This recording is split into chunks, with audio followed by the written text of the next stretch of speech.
बिहार प्रदेश का एक जिला लगता है नवादा और नवादा जिले का ही एक गांव लगता है पटवासराय। दरअसल यहां से एक व्यक्ति हरियाणा प्रदेश के झज्जर को फोन करता है। झज्जर में एक ईंट भट्टा है और ईंट भट्टे पे काम करने वाला राजकुमार होता है। राजकुमार को बताया जाता है कि एक सर्वे करने वाली टीम आई थी और वो टीम जो सर्वे कर रही थी वो प्रधानमंत्री आवासीय योजना के लिए साथ ही जॉब कार्ड के लिए सर्वे कर रही थी। मैंने तो तुम्हारा नाम लेके बता दिया कि वो तो बहुत दूर रह के यानी कि 1188 किलोमीटर दूर रह के मजदूरी कर रहा है। यदि तुम्हारा नाम भी इसमें शामिल हो जाए तो तुम्हें भी कुछ ना कुछ पैसे का लाभ हो जाएगा।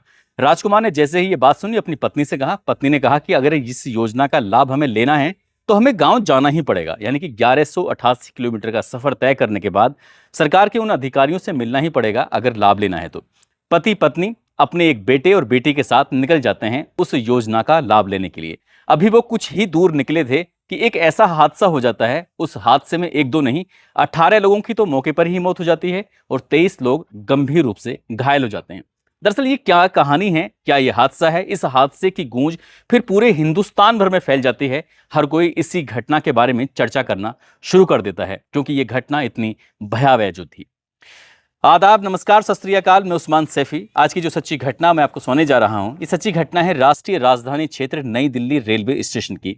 दरअसल रात के 9:26 के आसपास का वक्त हो रहा था। लोग आपस में बातचीत कर रहे थे और लोगों की संख्या कुछ इतनी थी जितनी क्या रेल गाड़ी होती है। रेलगाड़ी से भी कहीं ज्यादा दूर तक लोगों के सर ही सर नजर आ रहे थे। जहां जहां तक कैमरे ने कैद किया वहां वहां तक लोगों के सर नजर आ रहे थे। ट्रेन छोटी दिख रही थी, प्लेटफॉर्म भी छोटे दिख रहे थे, भीड़ ज्यादा दिखाई दे रही थी। तभी लोग आपस में बातचीत करते हैं, कहते हैं कि 9:26 के आसपास का वक्त हो चला है और भुवनेश्वर राजधानी साथ ही स्वतंत्रता सेनानी दोनों ही गाड़ियां बची हुई हैं। शनिवार का दिन है और कल अगर हम टाइम से पहुंच जाएंगे तो आराम से दिन भर वहां रहेंगे, यानी कि प्रयागराज के महाकुंभ में नहाएंगे, उसके बाद शाम को ट्रेन से वापस चले जाएंगे। और जैसे ही ये बात आपस में लोग बातचीत कर रहे थे, इसी बीच में लोगों ने आपस में ही ये अंदाजा लगा लिया कि एक अनाउंसमेंट हुआ है। दरअसल लोगों की जो संख्या थी वो प्लेटफॉर्म नंबर 12 पे थी और आवाज लग जाती है प्लेटफॉर्म नंबर 16 पर एक ट्रेन जो कि प्रयागराज के जाने के लिए तैयार खड़ी हुई है। लोगों ने जब आपस में इस तरह की चर्चा करना शुरू किया, अरे हम खड़े तो 12 नंबर पर हैं लेकिन प्लेटफॉर्म नंबर 16 पे ट्रेन आ रही है। अब लोगों ने दौड़ना शुरू कर दिया, भागना शुरू कर दिया। सभी के मन में बस एक ही ख्याल था, अगर जल्दी भागेंगे जल्दी पहुंचेंगे तो जल्दी ट्रेन की सीट हाथ लग जाएगी। इसलिए जो भी ये दिल्ली से लेकर प्रयागराज तक का सफर है वो आराम से कट जाएगा। मैं अगर पहले पहुंच गया तो कम से कम एक सीट या दो सीट तो घेर ही लूंगा ताकि मेरे परिवार के बाकी सदस्य भी आ जाएं। अब यहां से जब लोगों ने दौड़ लगाना शुरू किया है अपनी अपनी जगह से, कुछ लोगों ने सामान के साथ, कुछ लोगों ने बिना सामान के साथ, औरत हो, बच्चे हो, आदमी हो, ये सब दौड़ने लगते हैं। उनका मकसद सिर्फ एक ही था, हो सकता है कि ये इस प्लेटफॉर्म से प्रयागराज जाने वाली अंतिम ट्रेन हो और ये ट्रेन छूटनी नहीं चाहिए। ट्रेन छूट गई या उसकी सीट छूट गई तो फिर ये सफर बेमजा हो जाएगा। इसलिए जब जो दौड़ने लगते हैं, अब ये प्लेटफॉर्म नंबर 16 की तरफ जब जा रहे थे तो उसमें एक सीढ़ी थी, पहले सीढ़ी से चढ़ना है, सीढ़ी से फिर उतरना है। अब जब सीढ़ी से उतरने वाली बात आती है तो जब लोग जा रहे हैं तो किसी का पैर फिसल जाता है, एक का पैर फिसलता है, फिर दूसरे का फिसलता है, तीसरे का फिसलता है, चौथे का फिसलता है और देखते ही देखते सैकड़ों लोग एक दूसरे के ऊपर गिरना शुरू हो जाते हैं। इसमें जो महिलाएं होती हैं, महिलाएं दौड़ नहीं पाती, बच्चे दौड़ नहीं पाते, बड़े जो होते हैं, ताकतवर जो थे, जवान जो थे, उन्होंने अपने आप को अपनी ताकत का सहारा लिया और एक दूसरे के ऊपर चढ़ते चले जाते हैं। यहां से लगभग आधे घंटे तक यानी 30 मिनट तक ये दृश्य चल रहा था। अब यहां पर ना कोई पुलिस वाला दिखाई दे रहा है, ना कोई सीआरपीएफ वाला दिखाई दे रहा है, या फिर रेलवे की जिसके ऊपर जिम्मेदारी थी ना वो दिखाई दे रहा है। कुछ लोगों ने तो अपने मोबाइल निकाले और निकालने के बाद वीडियो को शूट करना शुरू कर दिया, देखना शुरू कर दिया कि आखिरकार ये चल क्या रहा है। कुछ लोग पहले से ही वीडियो बना रहे थे क्योंकि उससे पहले उन्होंने नई दिल्ली रेलवे स्टेशन पर आज तक इतनी सारी भीड़ एक साथ देखी नहीं थी। और जब लोग वीडियो बना रहे हैं साथ ही कैमरे भी चल रहे हैं, लेकिन जो लोग दबे हुए हैं वो और दब जाते हैं और जो भाग रहे हैं वो तेज और भागने की कोशिश कर रहे थे। उनकी कोशिश थी कि जो प्लेटफॉर्म नंबर 16 पर ट्रेन खड़ी है, रेलगाड़ी खड़ी है, उसकी सीट पकड़नी है किसी भी तरकीब से। दरअसल ऐसे ही 9:26 तक से शुरू होता है और 10 बजे तक ये ऐसे ही वाकया चलता रहता है। ये संगम विहार दिल्ली की रहने वाली पिंकी होती है जिसकी उम्र लगभग 37 साल के आसपास होती है। उसके परिवार के, उसके रिश्तेदार के लगभग संख्या थी 12 या 13 के आसपास। ये लोग इनकी किसी के भी टिकट कंफर्म नहीं होते, स्लीपर के लिए उन्होंने टिकट लिए थे, लेकिन आपस में बातचीत करते हैं क्या दिक्कत आ रही है। और वैसे भी रात का सीन है, आपस में बातचीत करते हुए कब सफर कट जाएगा पता ही नहीं चलेगा। और वैसे भी टीटी तो आने वाला है नहीं जांच पड़ताल के लिए, चलो चलते हैं। ये भी इसमें भाग रहे थे, पिंकी भी साथ में भाग रही थी। पिंकी अब जैसे ही उस भीड़ का हिस्सा बन जाती है, जब पैरों में दबने लगती है, उसके ऊपर लोग चल रहे थे, तभी परिवार के किसी सदस्य की नजर पहुंचती है। देखते हैं कि पिंकी तो दब चुकी है। पिंकी को बाहर निकालने की कोशिश कर रहे थे, हालांकि ढूंढने में उसे काफी वक्त लग जाता है। जब उसे उस जो पब्लिक है, भीड़ है, उस जो आदमी है वहां दबे हुए हैं, उसमें से निकालते हैं, तो उसके हाथ और पैर काम करना बंद कर देते हैं। उसकी जो भाभी है, उसकी जो बेटी है, उसकी जो भतीजी है, उसके जो भैया है, उसका जो पति है, सब लोगों ने उसके हाथ पैरों को मसलना शुरू कर दिया ताकि इसके हाथों में गर्माहट आ जाए, ताकि इसके सांस लौट कर आ जाए। लेकिन वो ऐसे करते करते 1 घंटा कब बीत जाता है पता ही नहीं चलता। पिंकी की सांस में सांस नहीं आती है और पिंकी मर जाती है। पिंकी का मरना था, उसके बाद फिर लोगों का रोना पीटना शुरू हो जाता है। ऐसे ही एक कहानी शुरू होती है। ये Indira enclave phase number 2 Kirari Delhi के रहने वाले एक फौजी होते हैं, उमेश गिरी। वो अपनी पत्नी शीलम, 3 बेटी और एक बेटे के साथ प्रयागराज के महाकुंभ में डुबकी लगाने के लिए जा रहे थे। पति, पत्नी और बेटी और बेटा आपस में बातचीत कर रहे थे कि पापा तुमने तो बहुत अच्छा काम किया, एसी कोच का टिकट कर लिया है, हमें सिर्फ अपने सीट देखनी है, कोई दिक्कत कोई परेशानी नहीं है, अपने जब सीट मिल जाएगी तो आराम से बैठ के निकल जाएंगे। अब ये डर ये भी था क्योंकि सोशल मीडिया पर कुछ ऐसी वीडियो वायरल भी हो रही थी। ये बताया जाता कि बिहार के मधुबनी की एक वीडियो थी जिसमें किसी ने एक लात मारी और एसी कोच का शीशा तोड़ा और उसके अंदर घुस जाते हैं। तो बेटी अपने पापा से कहती है कि पापा अगर हम सही वक्त पर अपनी सीट पर ना पहुंचे तो हो सकता है कि हमारी सीट पर भी कोई बैठ जाएगा और फिर हम उसे उठा नहीं पाएंगे, भले ही वो चाहे एसी कोच हो या फिर स्लीपर हो या फिर कोई और जगह हो। ठीक है, उमेश गिरी कहते हैं ठीक है जल्दी जल्दी चलते हैं। उनकी पत्नी के जो साइज है, यानी कि वो थोड़ी शरीर में मोटापा है उनका, उनकी बेटियां हैं, बेटा है, वो ठीक ठाक हैं। यहां से दौड़ रहे थे, बच्चियों को तो बचा देते हैं, बेटे को भी बचा देते हैं उमेश गिरी, लेकिन पत्नी जो होती है वो जो भगदड़ थी, उस भगदड़ में लोगों के पैरों का हिस्सा वो बन जाती हैं। शीलम लगातार उनके ऊपर लोग चल रहे थे। अब इस बीच में उमेश गिरी जो होते हैं वो रो रहे हैं, चीख रहे हैं, चिल्ला रहे हैं। कभी वो पुलिस वालों को आवाज देते हैं, तो कभी आरपीएफ वालों को आवाज देते हैं, कभी वो जो यहाँ पे सीआरपीएफ के जवान हैं उन्हें आवाज देते हैं, कभी कोई यहाँ हष्ट पुष्ट तकड़ा सा कोई व्यक्ति दिखाई देता है, कभी उसको आवाज देते हैं, कहते हैं कि मेरी पत्नी इसके अंदर दबी हुई है, मेरी पत्नी को बाहर निकाल दो, देखो वो मेरी रही पत्नी।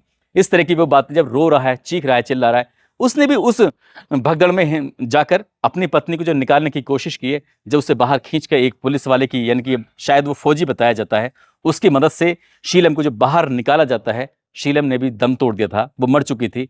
3 बेटियां और बेटा बच जाता है, लेकिन उमेश गिरी जो फौजी होता है उसके हाथ पैर में जगह जगह चोटें आई थी। जब पत्रकारों ने उससे बातचीत करना शुरू किया तो उसने रो रो कर अपनी कहानी को कुछ इसी तरह से बयां किया था। दरअसल कहानी फिर आगे चलती है। एक राजकुमार माझी होता है जो कि हरियाणा के झज्जर में ईंट भट्टे पे काम करता है और वो रहता है बिहार प्रदेश के नवादा का एक पटवा सराय गांव होता है, वहां का रहने वाला होता है। वहां से फोन आता है कि तुम्हारे घर पर ये चाहे प्रधानमंत्री आवास योजना वाली और तुम्हारे की जॉब कार्ड वाली टीम आई थी, अगर तुम्हारा नाम भी उसमें शामिल हो जाएगा तो तुम्हें भी सरकार से लाभ मिल जाएगा। जैसे राजकुमार माझी ने ये बात सुनी, राजकुमार माझी अपनी पत्नी से कहता है कि हमें भी योजना का लाभ लेना है, चलते हैं।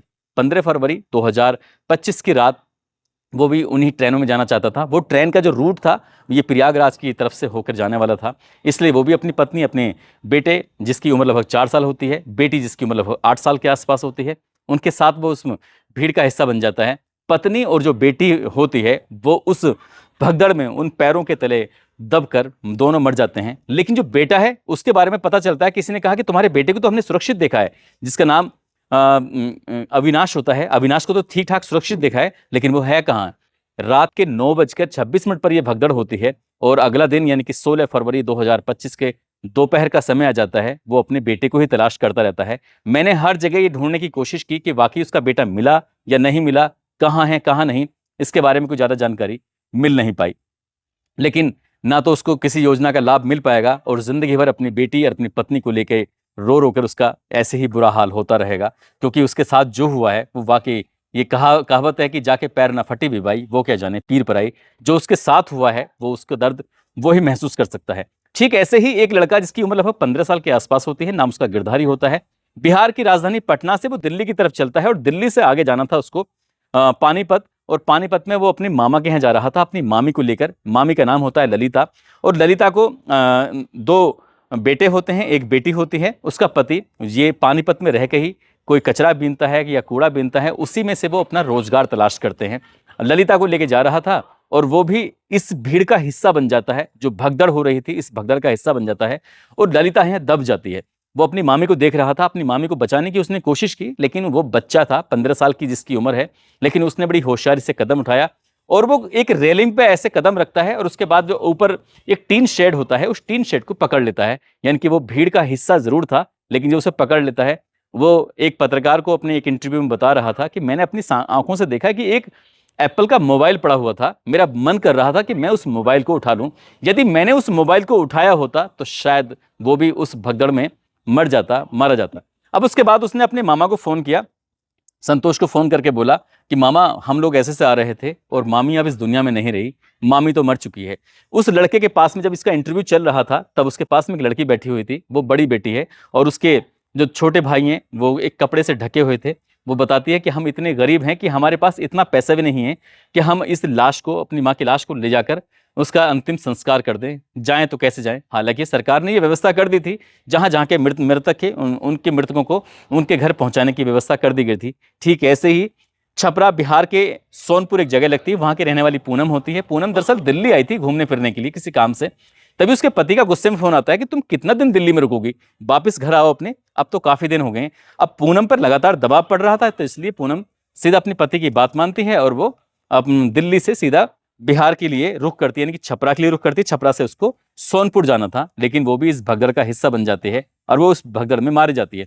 अब ये इस परिवार वालों को, जहां जिनकी रिश्तेदारी में वो आई थी, अनुराग गुप्ता ये बताता कि वो उसकी मामी लगती है। अब मामी के बारे में पता चल जाता है कि उसकी मामी इस तरह से भगदड़ में मारी गई है, तो उसने उसे देखने की तमाम कोशिश की, उसकी मां ने देखने की तमाम कोशिश की, लेकिन कुछ प्रशासनिक अधिकारियों ने, कुछ एम्बुलेंस वालों को इतनी जल्दी कराई कि डेड बॉडी को उनके गंतव्य, उनके पते पर पहुंचाने के लिए उन्होंने कोई कोर कसर बाकी नहीं छोड़ी। उनका एक ही मकसद था कि किसी मीडिया वाले की इन लाशों पर नजर न पड़ जाए, कि ये संख्या न गिनती करने लगे कि कितनी है क्या है। और वो बस कोशिश थी कि जैसे रेलवे स्टेशन को तत्काल प्रभाव से साफ सुथरा कर दिया, जबकि बहुत सारे लोगों के चप्पल, जूते, कपड़े, बैग उनके सामान इस तरह से बिखरा हुआ पड़ा हुआ था। महज आधे घंटे में, जितनी देर में लाशों के ढेरों को उठाया गया था, जितनी देर में 23 घायलों को उठाकर राम मनोहर लोहिया हॉस्पिटल में पहुंचाया गया था, उनसे बहुत कम देर में सबसे पहले वहां की साफ सफाई कर दी थी, ताकि कोई वीडियो, कोई फोटो न बना ले।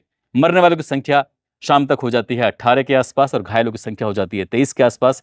मरने वाले इसमें सबसे ज्यादा बिहार के होते हैं 9 और दिल्ली के होते हैं 8, हरियाणा का होता है 1। अगर हम नाम लेने की बात करें तो इसमें आहा देवी हैं, जिनकी उम्र लगभग 80 साल के आसपास होती है, बिहार के रहने वाले होती हैं। पिंकी देवी जो कि 41 साल की हैं, जिनकी दिल्ली की रहने वाली होती हैं। शीला देवी 50 साल की उम्र होती है। बयोम जिसकी उम्र 25 साल होती है। पूनम देवी, साथ ही ललिता देवी, सुरुचि 11 साल की होती हैं। कृष्णा देवी 40 साल की, विजय साहा लगभग 15 साल के होते हैं। 10 नीरज होते हैं जिनकी उम्र 12 साल होती है, जो बिहार के रहने वाले हैं। शांति देवी जो बिहार के रहने वाली होती हैं, जिनकी उम्र 40 साल के आसपास होती है।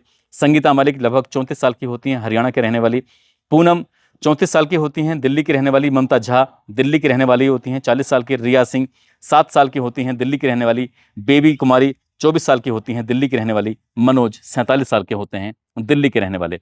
सरकार ने मृतकों के लिए 10 लाख रुपए और जो गंभीर रूप से घायल हैं उनके 2.5 लाख रुपए की व्यवस्था की है, इनके मुआवजे की व्यवस्था, साथ ही 1 लाख रुपए जो मामूली रूप से घायल हैं। अब जैसे ही ये खबर सोशल मीडिया, अखबार, टेलीविजन हर जगह वायरल होनी शुरू हो जाती है कि भगदड़ हुई है और ये लोग महाकुंभ में जा रहे थे, तो इसलिए जब भगदड़ होने के बाद फिर अब सरकार अपनी सफाई देना शुरू कर देती है, विपक्ष भी सवाल उठाना शुरू कर देता है, मीडिया भी रिपोर्ट करना शुरू कर देती है। अब सवाल उठता है कि आखिरकार जब 1500 से ज्यादा सामान्य टिकट बिक चुके थे, जनरल के टिकट बिक चुके थे, तो आखिरकार पुलिस प्रशासन ने व्यवस्था क्यों नहीं की थी। बताया जाता है कि 7 बजे से ही रेलवे स्टेशन पर लोगों की, यानी कि मुसाफिरों की भीड़ जुटनी शुरू हो गई थी। ट्रेन से कहीं ज्यादा लोगों के सर दिखाई दे रहे थे। जितनी लंबी ट्रेन होती है उससे ज्यादा लोगों की भीड़, और वो ट्रेन से भी ज्यादा दूर तक उनकी संख्या देखी जा सकती थी। कोई सा भी प्लेटफॉर्म ऐसा नहीं था जहां पर भीड़ नहीं दिखाई दे रहे हो। कुली जो काम करने वाले थे या फिर वहां के जो बेंडर काम करने वाले थे, वो कह रहे थे कि हमने इतनी भीड़ अपनी जिंदगी में इस रेलवे स्टेशन पर आज तक देखी नहीं। बहुत बार यहाँ आना जाना होता रहता है, लेकिन कभी इतनी सारी संख्या देखी नहीं। लेकिन लोगों ने कहा कि आस्था का विषय है, लोग महाकुंभ में नहाने के लिए, स्नान करने के लिए जा रहे हैं। लेकिन ऐसे ही एक पत्रकार ने जो महाकुंभ में पहुंच चुका था इस ट्रेन के बाद। ये ट्रेन जैसे महाकुंभ में पहुंचती हैं, जिस ट्रेन से के जाने से पहले भगदड़ मचती है, तो उसमें से एक व्यक्ति के सामने जब माइक किया जाता है, उससे पूछा जाता है कि सफ़र कैसा रहा। वो कहता है कि 8 घंटे तक मैंने टॉयलेट नहीं किया। तो उससे पूछा कि तुमने टॉयलेट क्यों नहीं किया था? उसने कहा कि अगर मैं अपनी सीट छोड़ देता तो मेरे हो सकता है कि वो सीट फिर दोबारा मिलती नहीं, इसलिए मैं अपने टॉयलेट को रोके रहा और मैंने कोई टॉयलेट वगैरह नहीं किया। ये तो उसकी स्थिति नहीं थी, बल्कि ज़्यादातर लोगों की ऐसी ही स्थिति थी, चाहे वो एसी कोच हो, चाहे वो स्लीपर हो या फिर सामान्य बोगी हो। हर जगह आदमी, अब चाहे सीट हो या ऊपर, जहां भी उनको मौका मिल रहा था, चाहे वो टॉयलेट के अंदर हो, लेट कर, बैठ कर, खड़े होकर, जैसे भी चाह रहे थे वैसे वो सफर कर रहे हैं। उनकी कोशिश है बस किसी भी तरकीब से प्रयागराज की उस महाकुंभ में जाएं, वहां डुबकी लगा के आएं, भले चाहें हो कुछ भी जाए। दोस्तों, इस पूरे घटनाक्रम को सुनाने का उद्देश्य किसी को परेशान करना नहीं है, किसी का दिल दुखाना नहीं है, बल्कि आपको जागरूक करना है, आपको सचेत करना है, आपको बताना है और शासन को यह एहसास कराना है कि अपनी जिम्मेदारी को अगर पूरी ईमानदारी से निभाएं तो किसी भी आम आदमी की मौत ना हो। जाते जाते राजस्थान की रहने वाली दिव्या हैं, नोएडा के रहने वाली यशिका ठाकुर हैं। आज इनका जन्मदिन है। इनको जन्मदिन की ढेरों सारी शुभकामनाएं, बहुत बहुत मुबारकबाद। साथ ही कुछ लोगों ने नाम लेने की अपील की है, जिसमें उत्तम लाल, छोटू पासवान, अंकित मीणा, अब्दुल सज्जाद, अजीम खान, राहुल चौधरी, सचिन कुमार, जाकिर हुसैन, वारिश अंसारी, तेजिंदर सैनी, रीजा फातिमा, पवन कुमार तिवारी, गुलशन वर्मा, चंदन कुशवाहा, राजेश शर्मा, सुभाष राय, राजपाल सिंह। आप सब लोग अपना ख्याल रखें, सुरक्षित रहें। जय हिंद, जय भारत।